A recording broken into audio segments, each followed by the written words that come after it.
who should take the lead in terms of voter education? You keep hearing, you know, human beings, bodies blaming INEC and blaming the political parties. Some say the National Orientation Agency should step up, and others are looking to the Ministry of Information. What do you think? I think I will look at it more in something that if you really truly want to achieve this, we need to look at it in terms of partnership amongst these different actors that you just mentioned. INEC constitutionally has a role to play. Political parties have fundamental role to play because they are supposed to have an existing structure in different localities. They have members in different localities who should actually be the champions of, you know, the policy agenda of the government, of their political parties rather, and also to provide that capacity to educate people on what elections and electoral processes are. But if we look at the national orientation agencies, their primary role is to also provide that function. And given the fact that National Orientation Agency has offices in the 774 local government across the country, it gives them that leverage of reaching out to people in different local government areas across the country. So I said earlier that we should look at this more in terms of partnership, but not solely responsibility of one agency, or one should take a lead. Well, we should look at it collectively as all of us having that responsibility on delivering on that mandate. INEC should actually work a lot with the national orientation agencies, given that they have structures in the entire 774 local government areas, but and as well as see what political parties and civil society organizations could do.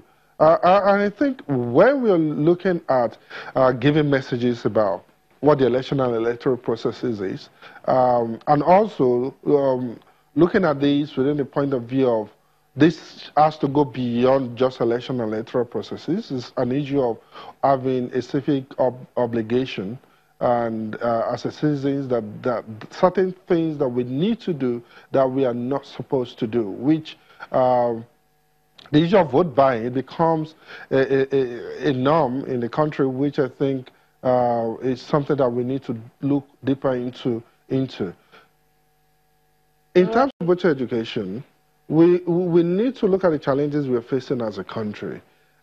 Look at the structure of NOA, what are the major impediments that is not making that platform more viable, and have a general conversation in the post-election area around what we need to do. You know, on this platform I earlier talked about that after my election, we need to look at these challenges holistically and develop an holistic approach to address this problem. And one of those is having genuine and frank conversation around what are the key challenges with our civic education mandate, and those that are majorly institutional, those that talks in terms of capacity and how we need to get this done properly. And even if INEC takes a lead, we have NOA being a major partner, we have Ministry of Education playing an important role, political party playing an important role, as well as civil society.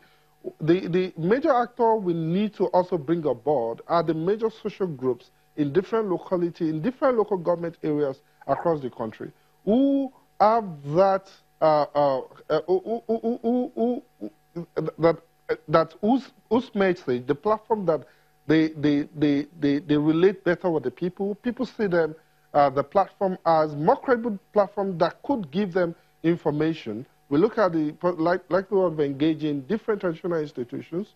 We look at likelihood of engaging different religious institutions.